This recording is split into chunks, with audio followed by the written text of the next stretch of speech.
الحمدللہ الحمدللہ رب العالمین والصلاة والسلام علی حبیبہ محمد وآلہ وصحبہ اجمعین اما بعد فاعوذ باللہ من الشیطان الرجیم بسم اللہ الرحمن الرحیم یا ایھا الذین آمنوا لا تکونوا کالذین کفروا وقالوا لإخوانهم اذا ضربوا فی الارض او كانوا غزا لو كانوا عندنا ما ماتوا وما قتلوا ليجعل الله ذلك حسرة في قلوبهم والله يحيي ويميت والله بما تعملون بصير اللهم سبحانك لا علم لنا إلا ما علمتنا إنك أنت العليم الحكيم مولاي صل وسلم دائما أبدا على حبيبك من زانت به البصر.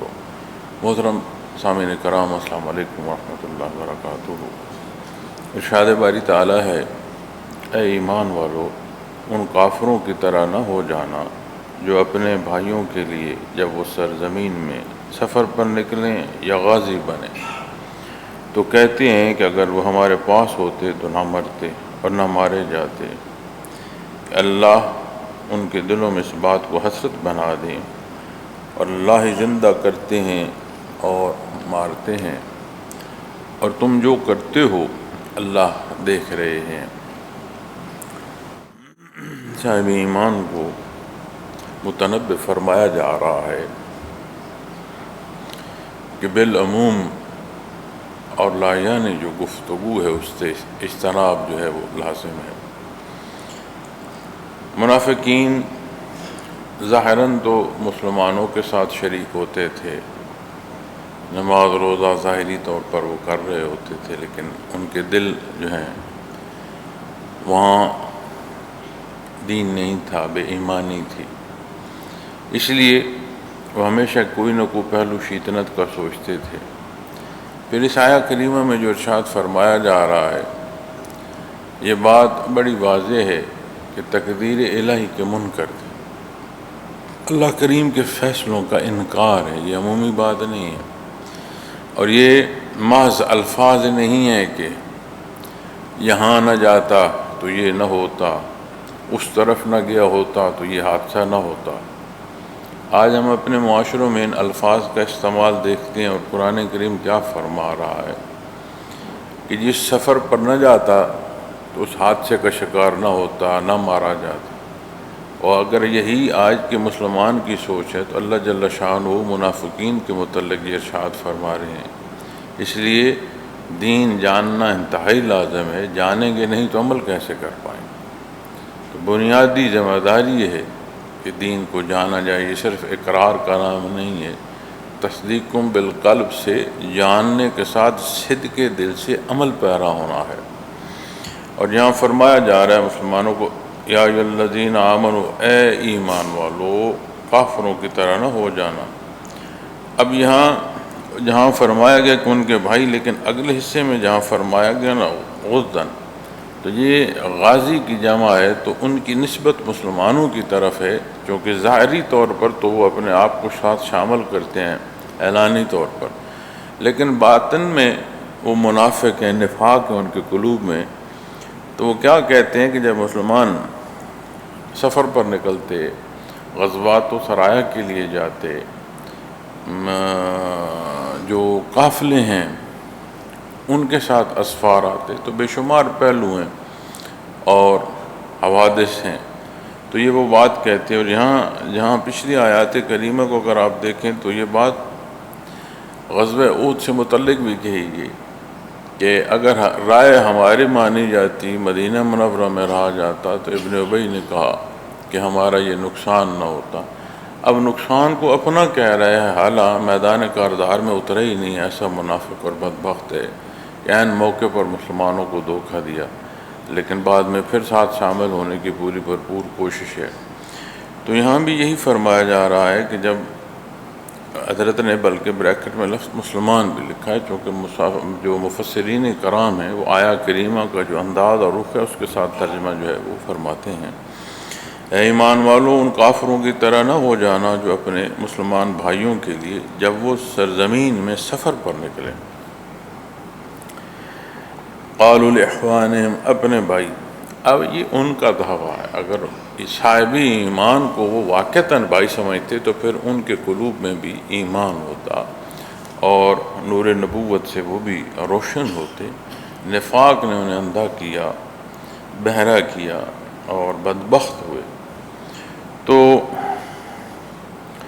وہ جو سفر پر نکلتے ہیں، اذا ضربوا فی الارض او قانوا غدا لو قانوا عندنا ما ماتوا وما قتلوا، اور یہ سارا اس میں حصہ داخل ہو جاتا ہے، اسوار کا بھی، غزوات کا بھی، اور جتنے بھی اس طرح کے پہلو یا مہمات پیش آتی ہیں تو وہ یہ کہتے ہیں کہ ہمارے ساتھ ہوتے تو نہ مارے جاتے، نہ قتل ہوتے۔ لِيَجْعَلَ اللَّهُ ذَلِكَ حَسْرَةً فِي قُلُوبِهِمْ، اور یہاں اللہ جل شانہ فرما رہے ہیں اس لیے کہ اللہ ان کے دلوں میں اس بات کو حسرت بنا دے۔ یہ جو ہے نا ایسا نہ ہوتا ویسا ہوتا، یہ ایک ایسی کیفیت ہے کہ بندہ وہ جو اس کی اپنی خواہش ہے اس کی تکمیل چاہتا ہے، اور جب اللہ کی رضا میں راضی نہیں ہوتا تو وہ جو اس کی چاہتے ہیں اور اس کی پسند ہے اس کے لیے حسرت بنتی چلی جاتی ہے۔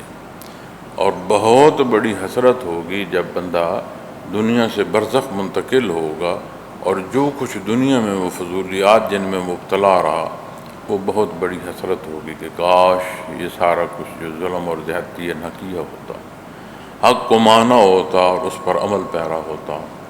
اسی پہلو کو صاحب ایمان کی نسبت سے اگر دیکھا جائے تو صاحب ایمان کے لیے اس انتقال میں کیا حسرت ہو سکتی؟ فضولیات، ایک ہے انکار، نفاق، یہ تو سارے وہ حصے ہیں نا جو ایمان کی حدود میں ہی نہیں ہیں، باہر ہیں، کفر و شرک ہے۔ لیکن جب صاحب ایمان کی طرف آئیں گے اور اس موضوع کو دیکھیں گے کہ ایسی کون سی بات ہے کہ اس کے لیے حسرت ہو سکتی ہے دنیا سے برزخ میں منتقل ہونے پر، فضولیات جتنی ہیں تو دنیا کی ضرورت اور ضروریات دنیا کی تکمیل، یہ تو دین کے مطابق عمل کیا جائے تو سارے معاملات عبادات کے درجوں میں داخل ہوتے ہیں۔ یقیناً نماز کا درجہ اپنا ہے، لیکن رزق حلال عین عبادت جو ہے یہ بات درست ہے، اس میں کوئی یہ نہیں ہے کہ معاملات دنیا جو ہیں شریعت کے مطابق اختیار کی جائیں تو وہاں اجر اور ثواب نہیں، بلکہ رشتوں کے جو تقاضے ہیں وہ شریعت اسلامی کے مطابق جب پورے کیے جاتے ہیں تو وہ عبادات میں داخل ہوتے ہیں۔ تو سمع و بصر جو ہے شریعت کے تحت ہو تو ہر پہلو عبادت ہے۔ اور اللہ جل شانہ فرما رہے ہیں کہ جو مترز ہے اس کا اعتراض اس کے لیے حسرت ہے کہ کاش ایسا نہ ہوتا، جو اس کی چاہت اور اس کی پسند اس کے مطابق ہوتا نہیں۔ یہاں جو بات ہے یہ تقدیر الہی کا انکار ہے، یہ منکر ہے اللہ کے فیصلوں کے، اور یہ ہمارے ایمان کا حصہ ہے۔ اس لیے مسلمان کو کلام سے پہلے یہ دیکھ لینا چاہیے کہ وہ الفاظ کا چناؤ کیا کر رہا ہے۔ یہ نہیں ہے کہ سوچ کچھ رہا ہوں، کیا کچھ رہا ہوں، لوگوں کے سامنے تو ناپ تول کر بات کرتے اور جب دین کی بات آئے تو بغیر سوچے سمجھے کر دو، یہ کوئی اتنی عام بات۔ تو آئے روش معاشرے میں جو حوادث پیش آتے ہیں تو اس پر یہ الفاظ سننے کو ملتے ہیں۔ یہ الفاظ جو ہیں یہ مسلمان کے نہیں، منافق کے ہو سکتے ہیں، منکر کے ہو سکتے ہیں، مشرک کے ہو سکتے ہیں۔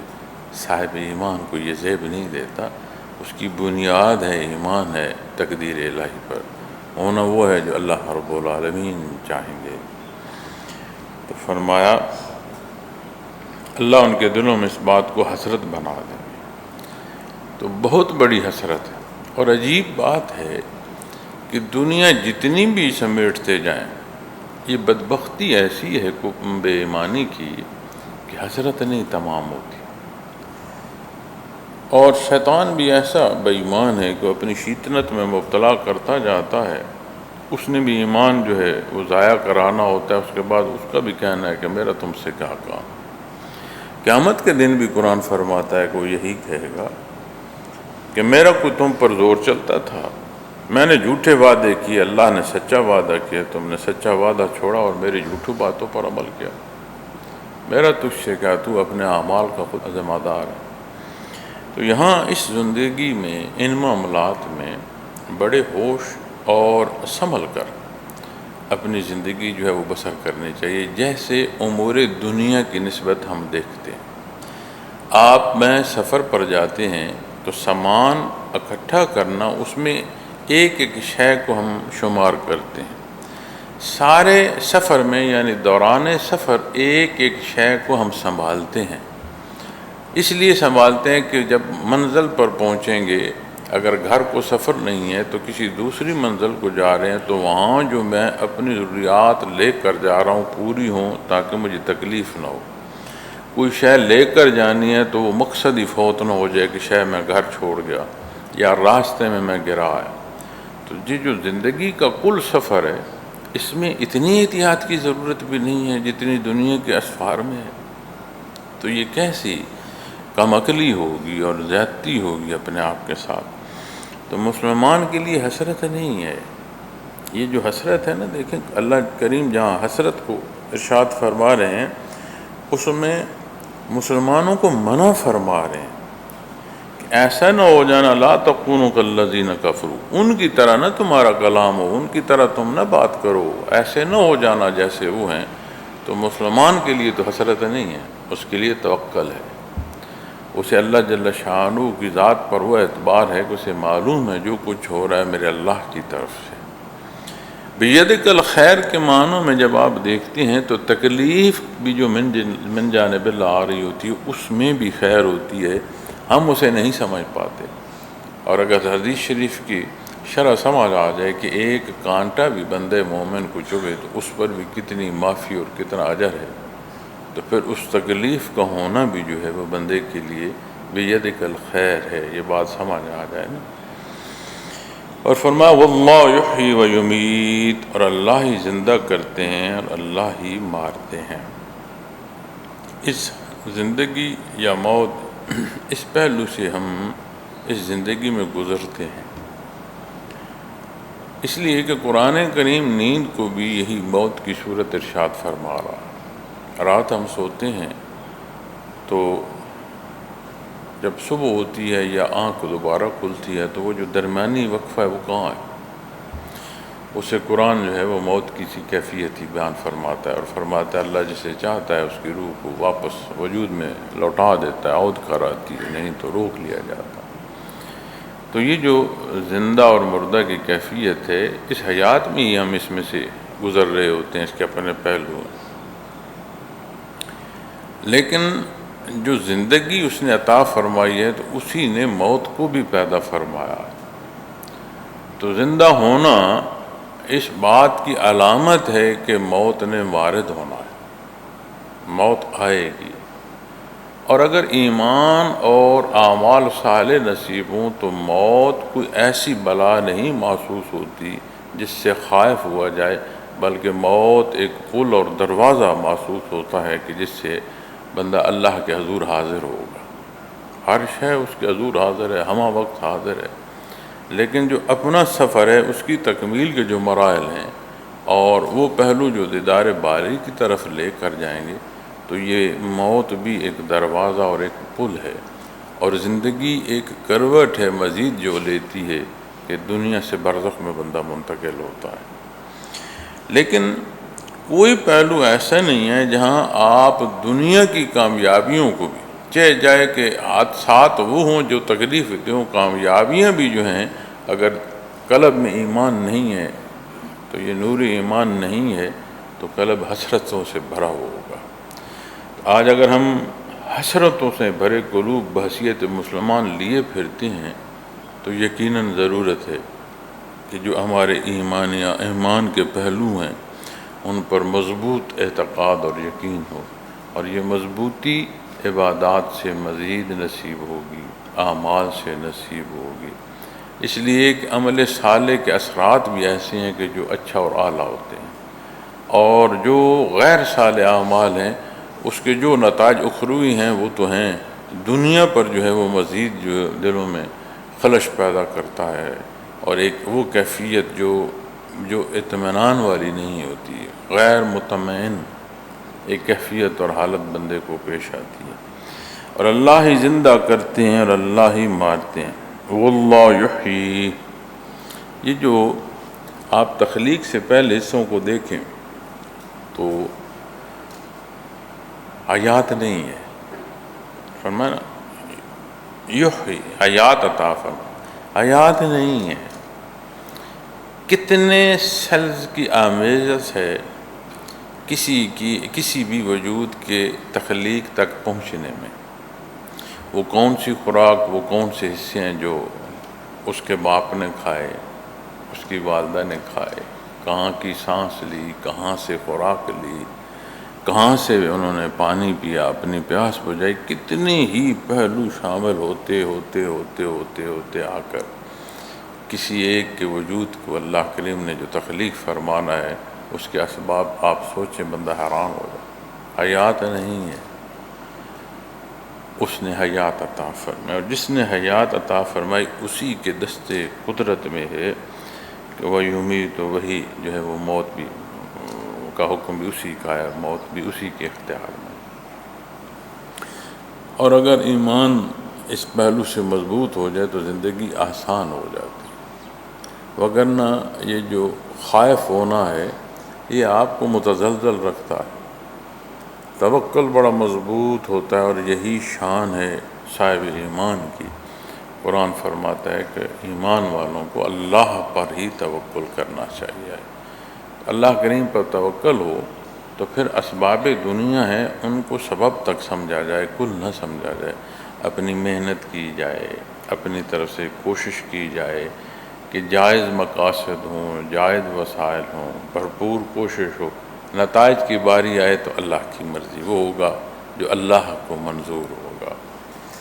اللہ کریم فرماتے ہیں واللہ بما تعملون بصیر، اور فرمایا اور تم جو کرتے ہو اللہ دیکھ رہے ہیں، بصیر فرمایا ہے، اس کے سامنے ہے، اس کے روبرو ہے، اللہ دیکھ رہے ہیں۔ اللہ جل شانہ ازل سے جانتے ہیں۔ آج اگر ہم کہہ کچھ رہے ہوں، سوچ کچھ رہے ہوں، ہماری چاہتیں اور ہوں، ہمارے اعمال اور ہوں، تو دنیا کو تو ہم دھوکہ دے لیں گے، آس پاس تو شاید نہ سمجھ سکیں، کیا اللہ جل شانہ کو بھی دھوکہ دے لو؟ تو ازل سے جانتا ہے، لوح محفوظ میں جو ہمارے اعمال کا تندہ بندہ ہوتا ہے نا، جو کچھ کر رہے ہو اس کے اپنے صفحے پر اس کا منتقل ہونا۔ صرف یہ نہیں ہے، حضرت رحمۃ اللہ تعالیٰ علیہ فرمایا کرتے تھے کہ پہلے صفحہ وہ ہے جو تقدیر الہی سے لکھا ہوا، علم الہی میں اللہ کے حکم سے، دوسرا صفحہ وہ ہے جو کچھ ہو رہا ہے اس پر منتقل ہو رہا ہے، اور عین مطابقت ہے، جو لکھا گیا اس کے مطابق ہو رہا ہے، اس لیے کہ اللہ جانتے ہیں، اس کی ذات علیم ہے۔ اور یہی حصہ میں اکثر آیات کریمہ کے ساتھ یہ بات عرض کرتا ہوں کہ اگر اس آیت کی سمجھ آ جائے تو بندے کے لیے اب باعمل ہونا آسان ہو جائے، بندے کا یقین پختہ ہو جائے، بندے کو کامیابی نصیب ہو دنیا کی اور آخرت کی۔ اب اسی آیت کریمہ کو دیکھ لیں، اللہ جل شانہ ارشاد فرما رہے ہیں کہ واللہ بما تعملون بصیر، اور تم جو کرتے ہو اللہ دیکھ رہے ہیں۔ دیکھو میں آپ کے سامنے گزارشات پیش کر رہا ہوں، آپ بہت بڑا تجزیہ کر لیں گے تو میرے چہرے کو دیکھیں گے، میرے انداز کو دیکھیں گے، میرے کلام کی جو زور و بم ہے اس کو دیکھیں گے، اس سے زیادہ تو آپ نہیں دیکھ سکتے۔ سارا دن لوگوں سے ملاقات ہو، سارا دن لوگوں سے گفتگو ہو، تو کیا بندے کو اتنا بھی نہیں پتا کہ میں کیا کہہ رہا ہوں اور میرا چہرہ کیا بول رہا ہے؟ تو وہ جتنی بھی قدرت رکھے، مخلوق دھوکہ کھا سکتی ہے، آپ کو نہیں معلوم میرے دل میں کیا ہے۔ آپ توقع کر سکتے ہیں، آپ اندازہ کر سکتے ہیں، آپ کو یقین نہیں ہے کہ میرے قلب میں کیا ہے۔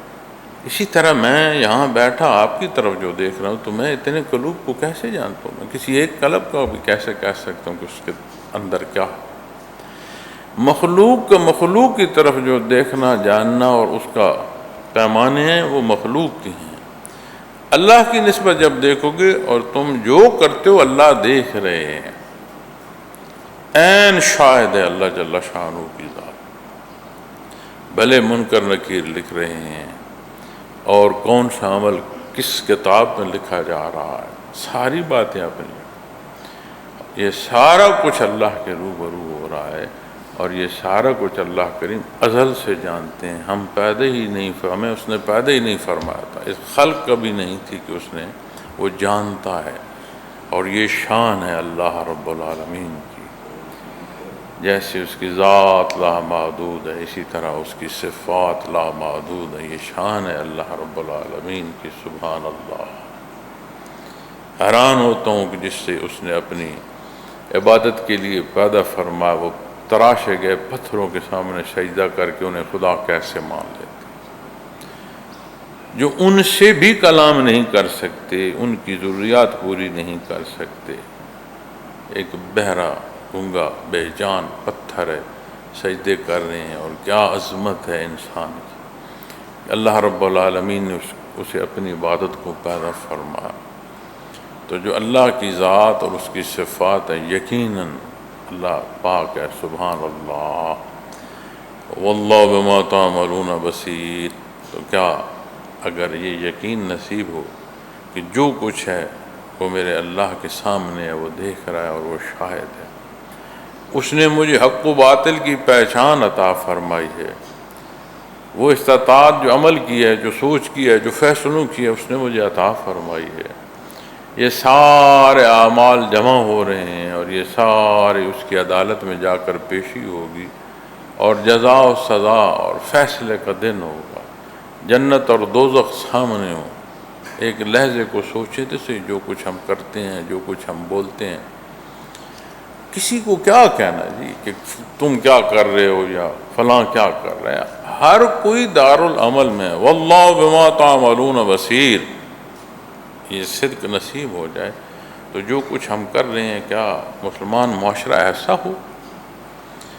تو قرآن کریم کے فرمان کو اس انداز سے دیکھا جائے کہ جس سے اپنی ذات سامنے رکھتے ہوئے اور اپنی کمزوریوں کو دور کیا جائے، سمجھا جائے.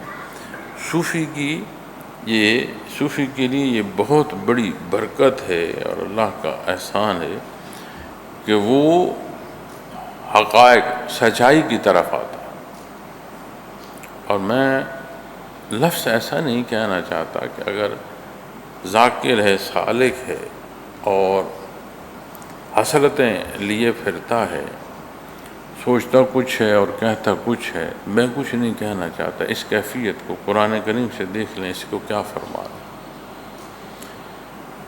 تو جب آپ ذکر کرتے ہیں تو خالص اللہ کے لیے ذکر کریں. عبادات کا اجر اور ثواب ہے، دنیا میں بھی ہے، اخروی میں بھی ہے. لیکن دنیاوی ثواب میں مزید اصلاح، یہ بھی اس کے ثواب میں سے ہے.